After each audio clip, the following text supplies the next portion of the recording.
پھر چونکہ اہل کتاب کو مسلمانوں سے بہت چڑ تھی، بہت جلن تھی، وہ چاہتے تھے کہ مسلمان جو ہے ان اسلام کو چھوڑ کر یہودی یا عیسائی ہو جائیں، تو اسی بات کی طرف اشارہ فرمایا کہ ود کثیر من اہل الکتاب لو یردونکم من بعد ایمانکم کفارا، کہ بہت سے کتابی وہ لوگ جو کتاب پہ ایمان رکھتے ہیں وہ یہ تمنا کرتے ہیں کہ مسلمان ہونے کے بعد، ایمان لانے کے بعد تم کو کافر بنا دیں، حسدا من عند انفسہم من بعد ما تبین لہم الحق، تو یہ ان کی خواہش، یہ ان کی تمنا، یہ کوئی اللہ رسول کا حکم نہیں ہے کہ تم مسلمانوں کو یہودی بنا لو یا عیسائی بنا لو یا کافر بنا لو،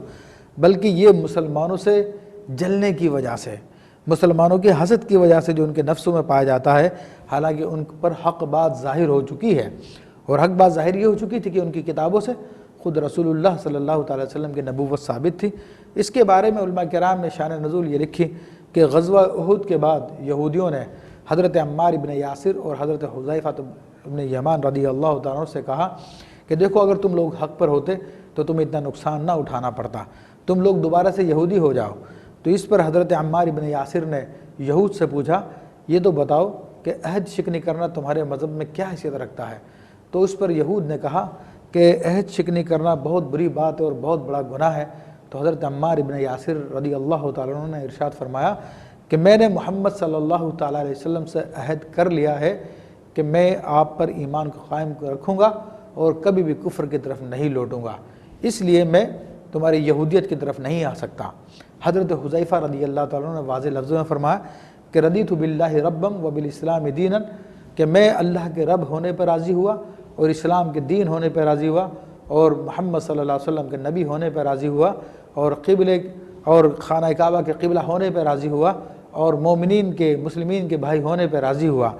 تو اس پر وہ لوگ خاموش ہو گئے۔ تو اللہ تبارک و تعالیٰ نے یہ آیت طیبہ اس وقت نازل فرمائی جب یہ نبی علیہ السلام کی خدمت میں حاضر ہو کے ان دونوں عظیم صحابہ کرام نے یہودیوں کی حرکت کو بیان فرمایا، تو اللہ تعالیٰ نے یہ آیت نازل فرمائی اور بتا دیا کہ یہ لوگ تم کو یہودیت کی طرف جو بلاتے ہیں تو یہ کوئی تمہاری ہدایت کے واسطے نہیں، بلکہ تمہیں جو اللہ تبارک و تعالیٰ نے ہدایت عطا فرمائی ہے وہ حسد کی وجہ سے اس کو ختم کرنا چاہتے ہیں، کیونکہ حسد کا مطلب یہ ہوتا ہے زوال نعمت، یعنی یہ خواہش کرنا کہ کسی سے نعمت چھن جائے۔ تو کیونکہ یہ لوگ تو محروم تھے تو اس لیے مسلمانوں کو بھی محروم کرنا چاہتے تھے، حالانکہ ان لوگوں پہ حق ظاہر ہو چکا تھا۔ تو اللہ تبارک و تعالیٰ نے ان کی حرکتوں پر فرمایا کہ فاعفو وصفحو، اے حبیب علیہ السلام، اے مسلمانوں، فاعفو تم ان کو چھوڑ دو، وصفحو اور درگزر کرو، حتی یاتی اللہ بامرہ، یہاں تک کہ اللہ تبارک و تعالیٰ اپنے حکم کو ظاہر کرے۔ تو اس میں ظاہر بات یہ تھی کہ چونکہ ابھی مسلمان مدینہ منورہ میں ہجرت کر کے نئے آئے تھے، اپنے تمام کے تمام معاملات کا سیٹ اپ کر رہے تھے،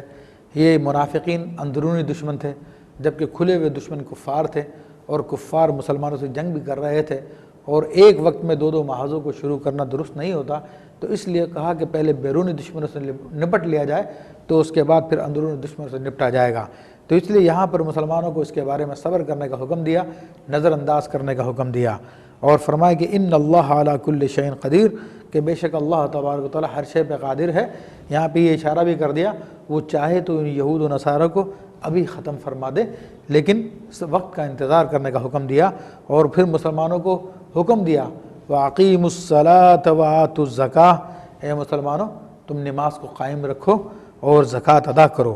وَمَا تُقَدِّمُوا لِأَنفُسِكُم مِّن خَيْرٍ تَجِدُوهُ عِندَ اللَّهِ، اور جو کچھ بھی تم اپنی جانوں کے لیے بھلائی بھیجو گے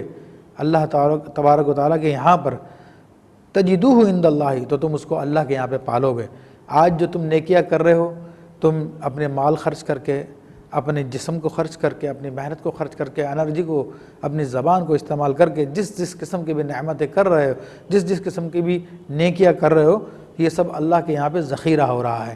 ان اللہ بما تعملون بصیر، اور جو کچھ بھی تم کرتے ہو اللہ تبارک و تعالیٰ تمہارے ان تمام اعمال کو جانتا ہے۔